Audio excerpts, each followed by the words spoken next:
السلام عليكم ورحمة الله وبركاته. الحمد لله رب العالمين، وبه نستعين على أمور الدنيا والدين، والصلاة والسلام على أشرف الأنبياء والمرسلين نبينا محمد وعلى آله وصحبه أجمعين. أعوذ بالله من الشيطان الرجيم. بسم الله الرحمن الرحيم. ومن أحسن قولا ممن دعا إلى الله وعمل صالحا وقال إنني من المسلمين. صدق الله العظيم. Sidang jamaah subuh yang dirahmati Allah Subhanahu wa taala. Puji dan syukur kita panjatkan kehadirat Allah Subhanahu wa taala atas segala bentuk limpahan rahmat dan juga curahan nikmatnya kepada kita semua. Kemudian tak lupa salawat beriring salam semoga senantiasa tercurahkan kepada baginda Rasulullah Muhammad sallallahu alaihi wasallam, begitu pula kepada para keluarganya dan juga kepada para sahabatnya sekalian. Sidang jamaah subuh yang dirahmati Allah Subhanahu wa taala, pada kesempatan yang singkat ini kami ingin mengajak diri kami sendiri dan juga sidang jamaah sekalian, salah satu makhluk Allah Subhanahu wa taala yang kisahnya diabadikan di dalam Al-Qur'an, di dalam surah An-Naml, yaitu kisah tentang seekor binatang yang bernama hudhud. Hudhud ini merupakan seekor burung yang kecil. Pada hari ini kita kenal dengan nama burung pelatuk.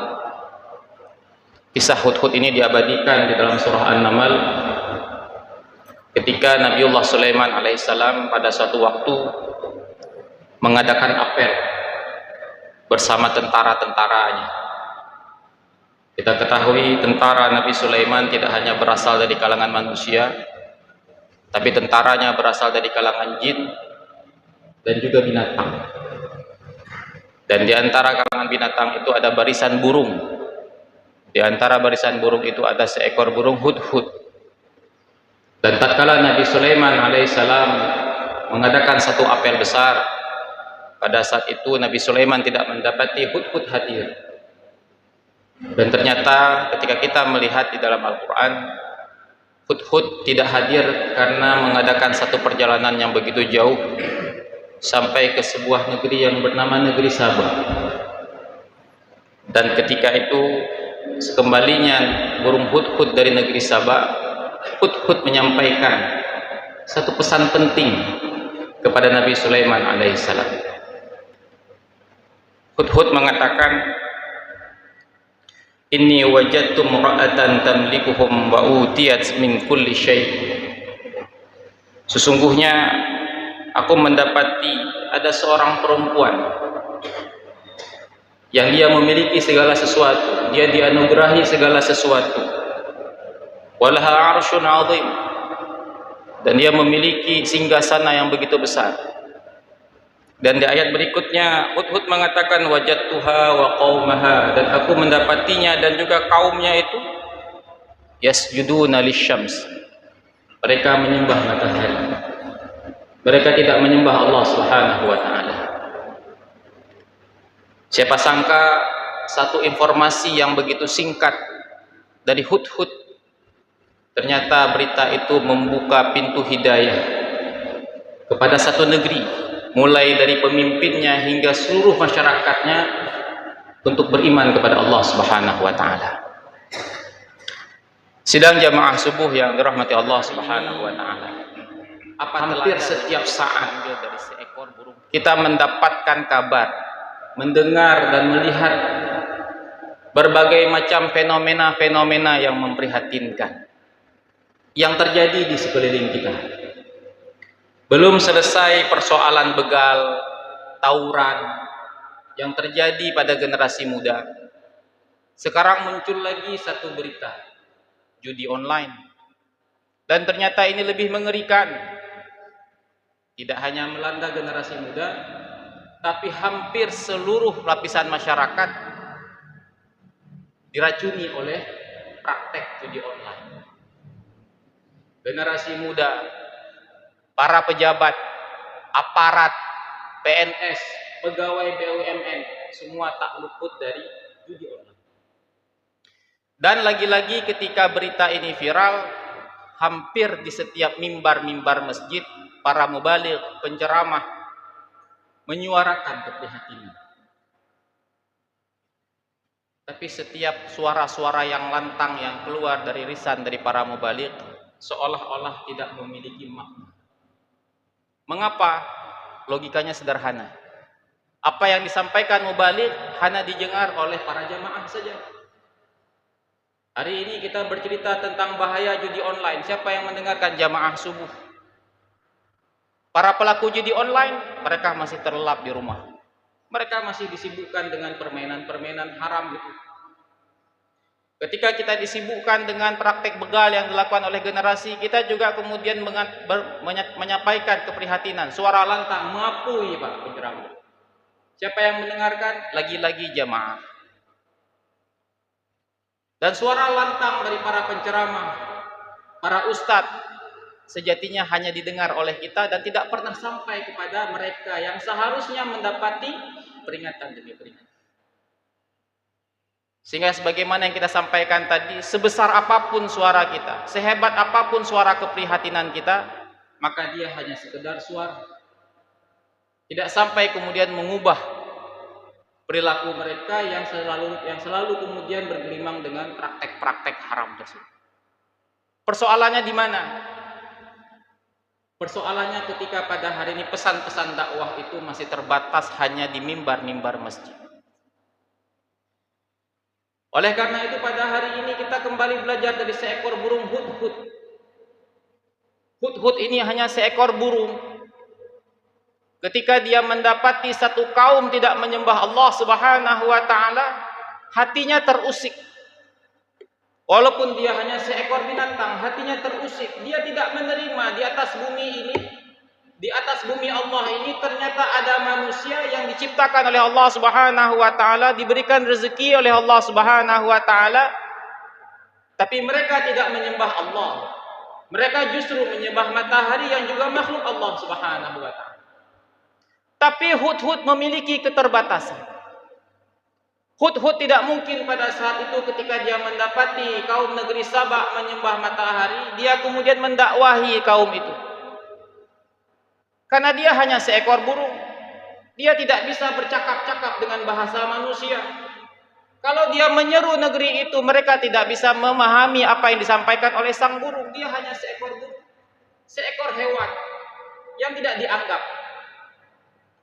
Tapi hudhud dengan segala keterbatasannya, dia ingin berkontribusi, dia ingin berperan agar seluruh makhluk Allah Subhanahu wa taala di atas muka bumi ini, khususnya manusia, itu hanya menyembah Allah semata. Lantas apa yang dilakukan oleh hudhud? Hudhud bergegas untuk kembali menuju pemimpinnya Nabiullah Sulaiman alaihissalam dan menyampaikan satu berita. Yang dia lakukan hanya menyampaikan saja.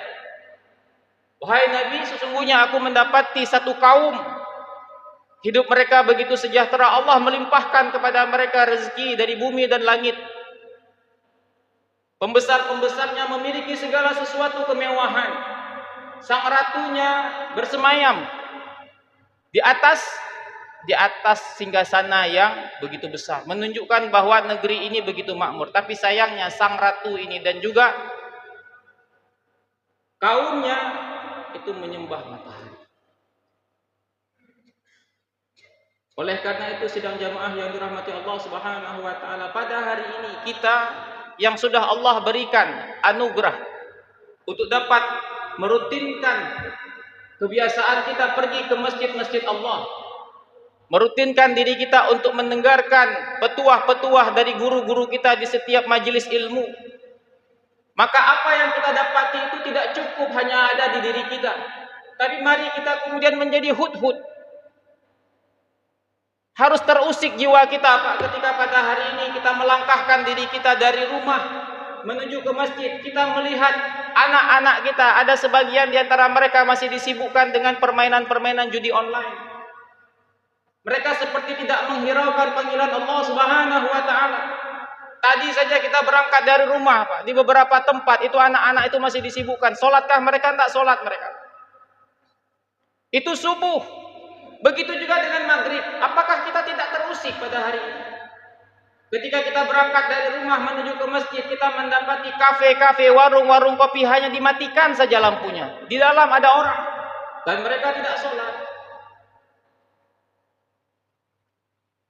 Dan mimbar masjid tidak cukup. Suara kita tidak sampai kepada mereka. Siapa yang menyampaikan suara kita? Para jamaah sekalian, semua kita. Dan untuk mengubah hal ini tidak bisa dilakukan hanya oleh 1-2 orang, 1-2 kelompok. Kita harus bersama-sama. Mulai dari orang tua. Jangan sampai pada hari ini kita orang tua hanya disibukkan dengan mencari nafkah kepada anak kita berupa makanan, pakaian, dan materi lainnya. Tapi nanti ketika kita dibangkitkan di hadapan Allah Subhanahu wa taala, Allah meminta pertanggungjawaban terhadap diri kita terkait dengan agama anak-anak kita. Setelah orang tua ada lagi kemudian masjid. Pengurus masjid jangan hanya disibukkan dengan agenda-agenda perluasan lahan masjid. Jangan hanya disibukkan dengan agenda-agenda memperindah bangunan masjid sementara masjid kosong. Mari kita fokuskan, kita pikirkan bersama-sama bagaimana masjid itu bisa penuh. Karena yang nanti diminta pertanggungjawaban oleh Allah Subhanahu wa taala bukan seberapa luas masjid yang kita bangun, bukan seberapa indah bangunan masjid yang kita buat, tapi bagaimana masjid itu bisa menjadi masjid yang makmur. Begitu juga dengan pemerintah. Pemerintah pada hari ini disibukkan dengan agenda stunting. Bagus. Bagaimana pada hari ini ada begitu banyak kasus anak-anak kita mengalami keterlambatan dalam pertumbuhan. Stunting, Pak. Kerdil. Tapi jangan lupa, ada yang lebih mengerikan. Mereka ini stunting akhlak, stunting akidah, stunting keimanan. Mereka sudah balik. Usia mereka sudah dewasa, tapi stunting iman. Mereka tidak sholat, padahal mereka sudah balik. Stunting iman, stunting akidah. Dan ini lebih mengerikan. Anggota dewan, jangan hanya disibukkan dengan membuat merancang kanun-kanun yang mendatangkan pendapatan asli daerah, tapi buat kebijakan-kebijakan. Semua harus bersama-sama. Pada hari ini kita memiliki banyak komunitas, mulai dari SMS, GPS. Setiap masjid hampir semuanya memiliki agenda-agenda seperti subuh berjamaah dan lain sebagainya. Dan kita tidak bisa sendiri-sendiri. Kita harus menjadi hut-hut semuanya. Jangan sampai kita merasa saya tidak punya beban untuk berdakwah kepada orang karena saya bukan ustadz. Karena saya bukan lulusan pesantren. Karena saya hanya seorang manusia biasa saja. Lihatlah hut-hut. Dia seekor binatang. Burung kecil. Tapi kenapa dia berbuat? Karena dia punya girah, jiwanya terusik ketika dia mendapati ada di antara makhluk-makhluk Allah tidak menyembah Allah Subhanahu wa taala. Pertanyaannya pada hari ini, apakah kita tidak terusik? Apakah ketika jiwa kita terusik kita hanya menunjukkan keprihatinan, berdiskusi, berdebat di forum-forum WA saja? Yang di forum-forum WA itu juga tidak ada saudara-saudara kita yang pada hari ini masih disibukkan dengan kemaksiatan.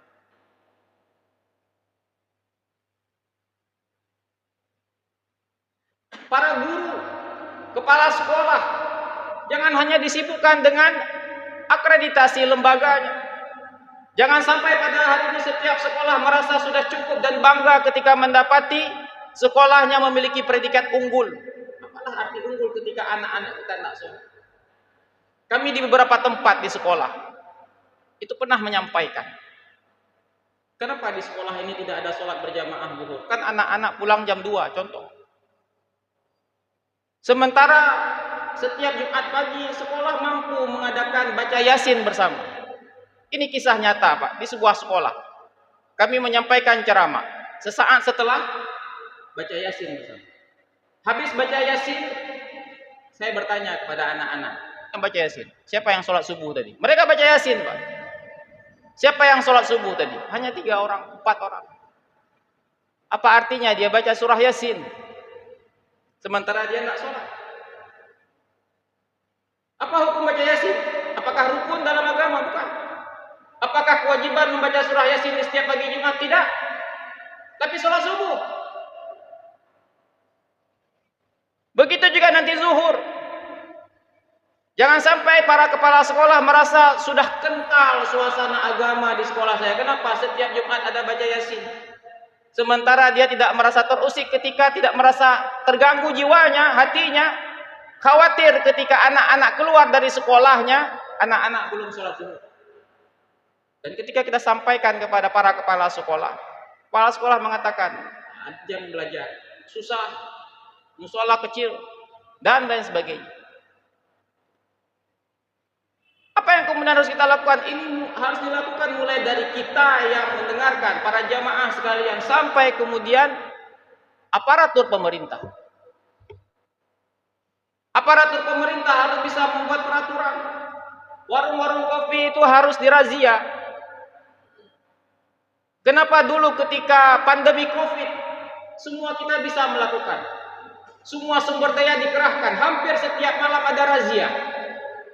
Memastikan orang-orang memakai masker, menjaga jarak, ada pembatasan jam malam. Kalau ada warung kopi yang melanggar, ditutup, disegel. Semua datang, TNI, Polri, Satpol PP, wartawan, wali kota, wakil wali kota, semua hadir. Bisa dibatasi. Dulu sekolah bisa disiasati, belajar online, dibatasi jam belajar. Tidak terlalu lama anak-anak itu dihadir di sekolah-sekolah. Kenapa untuk urusan sholat tidak bisa? Padahal Aceh ini istimewa katanya. Mendapatkan keistimewaan untuk melaksanakan ajaran Islam. Dan salah satu ajaran pokoknya adalah sholat. Dan kita harus memahami bersama semua tindak perilaku kejahatan pada hari ini akarnya sholat.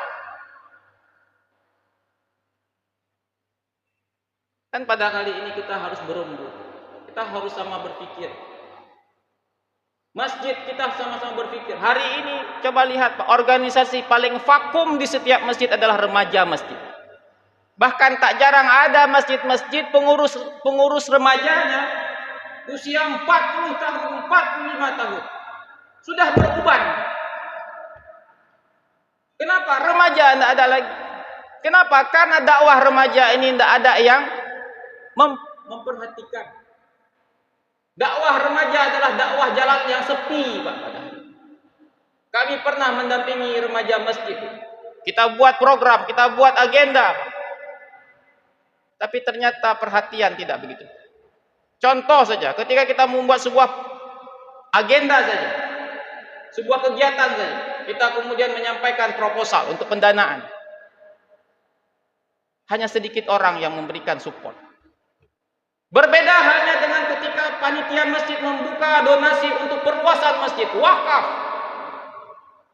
Berbondong-bondong orang memberikan hartanya. Kenapa? Nampak nyanta mehlung pegat.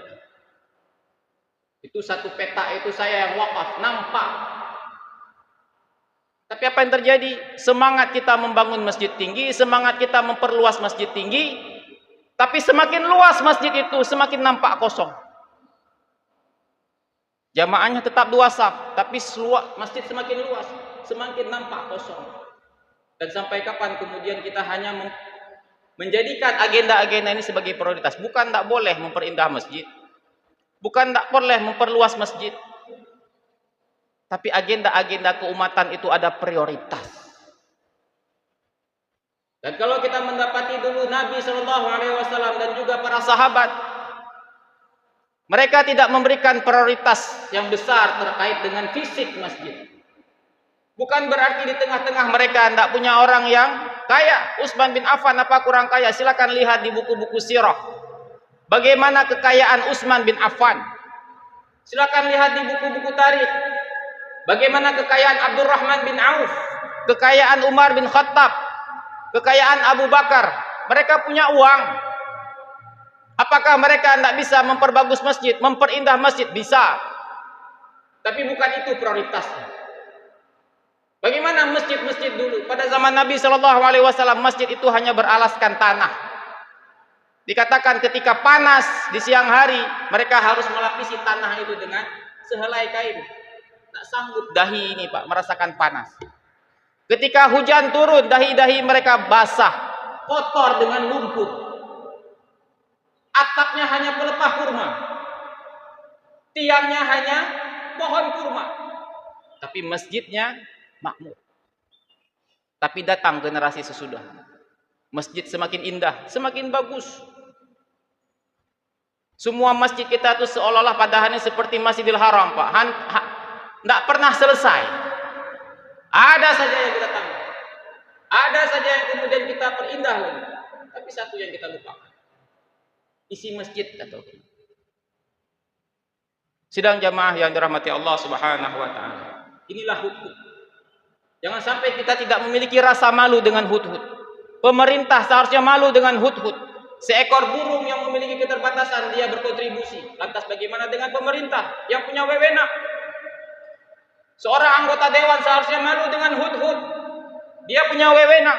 Kepala sekolah seharusnya malu dengan hudhud. Dosen seharusnya malu dengan hudhud. Termasuk dosen. Walaupun kita tidak mengampu mata kuliah agama, tapi kita sebagai muslim perlu kita ingatkan. Ketika kita mengisi kuliah sekitar pukul 1:30, perlu kita tanya dulu, Pak, sudah sholat kalian? Dan kalau kita tanya, pasti mendapati jawaban yang mengejutkan. Kenapa mengejutkan? Kami sering bertanya. Ternyata mereka belum sholat. Mulai dari zuhur termasuk Jumat. Terus saja Pak. Ketika kita pada hari ini mengisi kuliah di sore hari, sebelum kuliah berakhir, ingatkan, jangan lupa sholat kalian. Jangan pulang dulu, sholat dulu di kampus. Perlu kita ingatkan semua Pak. Kita perlu jadi burung hudhud semuanya. Walaupun kita bukan dosen agama, walaupun kita bukan guru agama, tapi semua beban dakwah itu kita pikul. Semua peran-peran dakwah itu harus kita ambil. Sehingga jangan sampai pada hari nasihat-nasihat, ungkapan-ungkapan keprihatinan hanya ada di mimbar-mimbar masjid. Kita merasa kita sudah prihatin, ternyata apa yang kita sampaikan itu tidak pernah sampai.